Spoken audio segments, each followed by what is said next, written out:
ഓണമൊക്കെ വരികയാണല്ലോ. അപ്പോൾ നമുക്കിന്ന് കുറച്ച് കുറുക്കുകളൻ ഉണ്ടാക്കാം.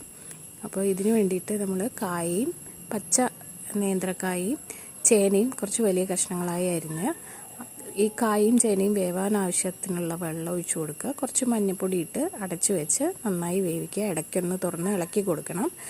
എന്നിട്ട് ഈ വെള്ളം നല്ലപോലെ വറ്റി കായും ചേനയൊക്കെ നന്നായി വെന്ത് വരുമ്പോൾ നമ്മൾ കുറച്ച് പുളിയുള്ള തൈരൊന്ന് അടിച്ചിട്ട് ഒഴിച്ചു കൊടുക്കുക. ഇനി ഈ തൈരിൽ കിടന്നിട്ട് നല്ലപോലെ ഒന്നും കൂടി കായും ചേനയും നല്ല മിക്സായി വരണം തൈരുമായിട്ട്. എന്നിട്ട് ആ തൈരൊന്ന് വറ്റി വരണം.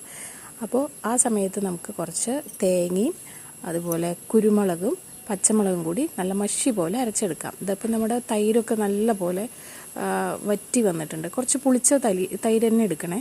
ഇനി ഇതിലേക്ക് ഒരു സ്പൂൺ നെയ്യ് ഒഴിച്ച് കൊടുക്കുന്നുണ്ട് കേട്ടോ. നെയ്യ് ഒഴിച്ചിട്ട് നല്ലപോലെ ഒന്ന് മിക്സ് ചെയ്ത് കൊടുക്കുക. പിന്നെ ആവശ്യമുള്ള ഉപ്പിട്ട് കൊടുക്കുക.